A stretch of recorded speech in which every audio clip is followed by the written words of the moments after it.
world is definitely coming to an end. In fact, I won't be surprised if it comes to an end tomorrow. Because the kind of shows that they are coming up with these days, I don't know, I don't understand. So there's a new show on WeTV called Sex Box. This is the trailer. Welcome to Sex Box.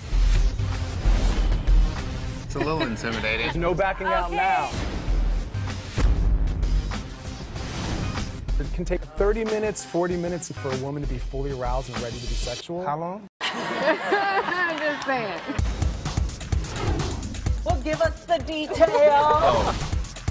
Feels like I just lost my virginity. Yeah? I felt like it was my fault. I'm still here. I'm not going to run away. I'm not shutting you down. To say yes to sexual acts with your partners, to say yes to love. Can you see that it's time for the trumpet? The trumpet has to sound now. This box has no cameras and is soundproof, but still. Anyway, welcome to the show. I'm your host, Toyosi Phillips. The Gist.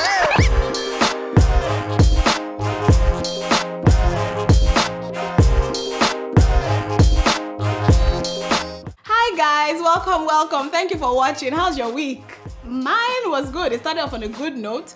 I was at the African Business Class Conference at the Harvard Business School, and there were lots of interesting panels talking about private equity, entrepreneurship, serious Harvard type of things. But there was also a banquet and an after party with DJ Obi on the wheels of steel and Banky performing.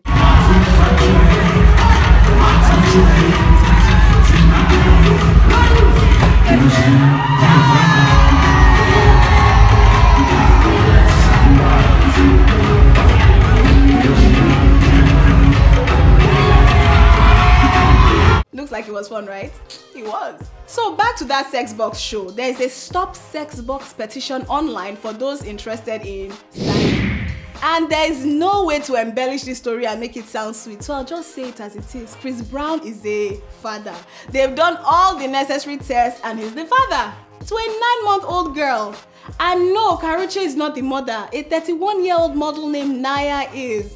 Chris has accepted responsibility and Karrueche has said she's done, she's not doing it again. She tweeted, "Listen, one can only take so much. The best of luck to Chris and his family. No baby drama for me." I guess that's it. I'm happy for Chris Brown though. He has been in all kinds of trouble. So I feel like this baby will make him calm down. He's not with the baby's mother, but they have a cordial relationship. Chris Brown is a father. It's still funny. Anyway, moving on. Empire just keeps getting better. Shout out to all the Empire fans out there. But something crazy happened this week. Monique gave an interview saying she was supposed to play the role of Cookie. That Lee Daniels, that's the director of the show, had called her to tell her she was going to be Cookie. Cookie, by the way, is currently being played by Taraji Henson, for those not in the know. But Monique is saying it was for her. And she was getting ready for it. And after she was told by Lee Daniels, she called him, he did not pick his phone. She says by the time he called her back, he said executives at Fox said she was difficult to work with, and that's how she lost the role. But one of the co-creators of the show is saying that this is not exactly accurate, that they actually considered her briefly, it was nothing major, but the role had always been for Taraji. My take on this is Monique is probably really principled, and like someone said, she doesn't play the Hollywood game, so maybe this is kind of affecting her because really we haven't seen a lot of her since Precious. Remember the Mayweather-Pacquiao fight I talked about several weeks ago? Well, it's on, like confirmed. It's going to be happening in May, and guess who just said he'll be placing a $1.6 million bet on the fight? 50 cents. That's the kind of person that will sing my money and your money, no be mate. Hey, he said he's placing the bet on Mayweather. Remember that they used to be friends, then they had a fight, and now they're back to being friends. So his reason for the big bet is that he has seen how focused Champ is, and he can't imagine him sleeping when the big day comes. So all the best to all parties concerned. Meanwhile, this life. Do you know how upsetting it is to realize that something you grew up believing and loving is not real? That's what's happening right now in my life, and I have to share it. Pimp My Ride. Remember that show? Well, Huffington Post took it upon themselves to mess with my childhood memories. They did an expose this week and talked to different participants of the show. The show is basically, or was, because it's off air now, was basically fake. Maybe not totally, but these are some things I got from what they put together. 1. The pimping of the car did not happen in days like we were made to believe. You know how the sun will just go up, go down, go up, next thing the car is ready. They say it actually took weeks and sometimes months for the cars to be ready. 2, they basically just made the car look good on the outside. They didn't fix things on the inside, like the engine, the main things. So it's like you're driving a fancy coffin. Then 3, they took some of the custom-made things back after the show. So those extravagant things like chandeliers and pool tables and TVs were taken back. That's just messed up. Lastly, this one was really funny. One guy said when he saw his car, his reaction was chill. Like he was excited, but his reaction was just chill. That's his personality. Everybody cannot be shouting, yo, dog, yo, huh, yeah. No. And be somersaulting on the road. No, he said that's not his personality. But the director shouted, cut. Okay, director did not shout cut, but they made him redo the scene. They're like, yo, dog, you gotta put some more energy in there. You gotta do it, man. So they had to redo the whole scene, and then he was now shouting. See, when I heard all this, I was like, it's not only me that will feel bad about this. All of us have to hear it and feel bad together. So Pimp My Ride was not exactly real. Sorry. And Fashion Police lost Kelly Osbourne last week. After all the Juliana Zendaya hair drama, Kelly quit the show. Or at least that's what the statement they released said. Anyway, they're looking to replace her, and the frontrunners are Khloe Kardashian, Christina Milian, Naya Rivera, and Nene Leakes. I personally would give it to Nene or Naya. I think Christina Milian is too sweet, and Khloe, nah. Nene and Naya are fierce. They are also very opinionated. But if I was to choose one person, it would most likely be Naya. Simply because Nene is trying to change her brand and she's trying to be seen with the right crowd. So I don't know if talking smack about people will help with that. Just my opinion, my 2 cents. And Ludacris is expecting a baby. I know. I was like, what? Did they get married yesterday? Well, this picture was his way of letting us know that they're actually expecting a baby. So, congratulations, guys. And I have to leave you with this picture before we go on a break. You know how they say pictures speak?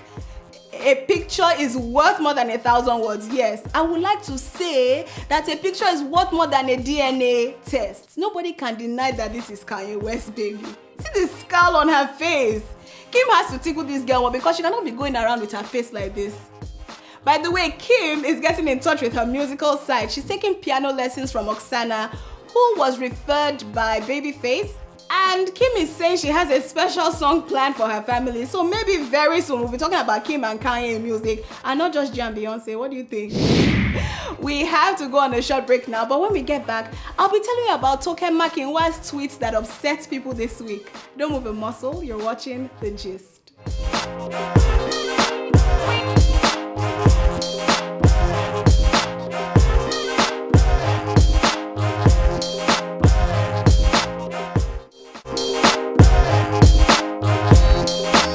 Welcome back. So honestly, I'm trying to understand what Toke has done wrong in this life. I was reading the comments on some blogs and I was like, he's not that serious now.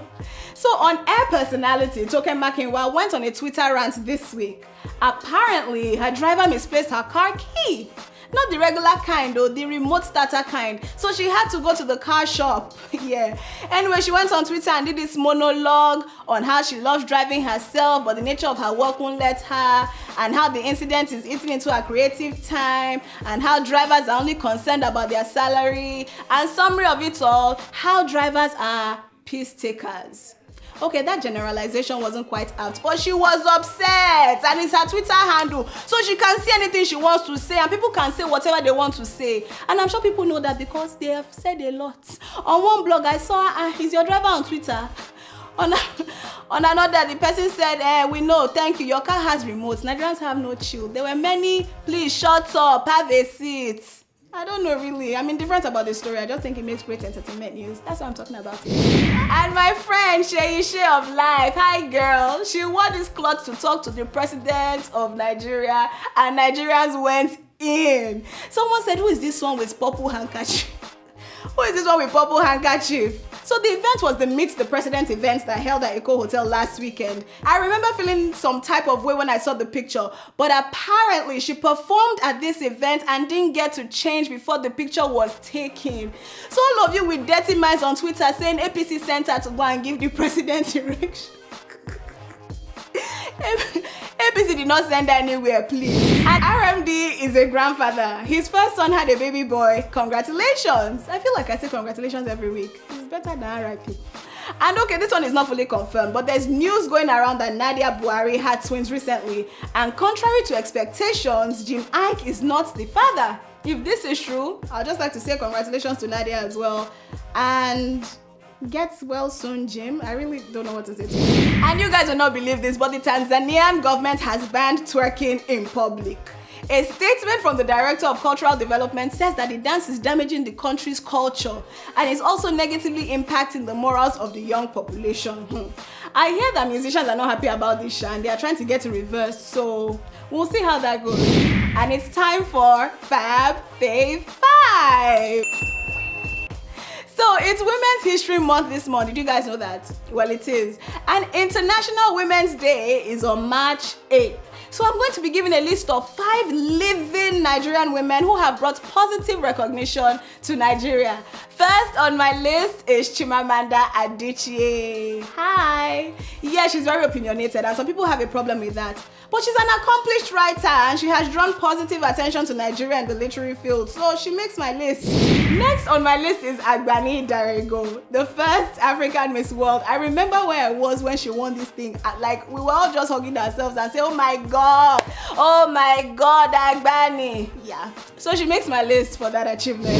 And Chioma Ajunwa, do you guys remember her? The 1996 Olympics in Atlanta. She was the first Nigerian athlete to win a gold medal at the Olympics for a long jump. I remember that time actually. NTA played that long jump over and over again. Maybe for like 1 year. Any commercial break they have is Chioma jumping. Chioma jumping. Still in sports, Marion Yali, the sprinter. She was the first Nigerian to compete in 5 Olympics. And she didn't just compete, she won several medals. So she definitely has helped put Nigeria on the map. And that's why she makes my list.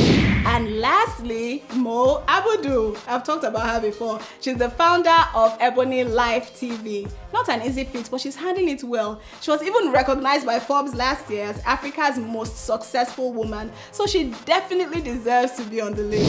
And we've come to the end of the show, guys. Thank you so much for watching. It's funny how you guys comment on my Instagram, but you don't come here to comment. Comment here now. What's wrong? Comment. Put it here. Put it here. Thank you anyway for watching. Please like this video and share with friends. Follow us on Instagram, Twitter, Facebook, everywhere. I'll see you next week. And remember, you can be everything you want to be. Bye.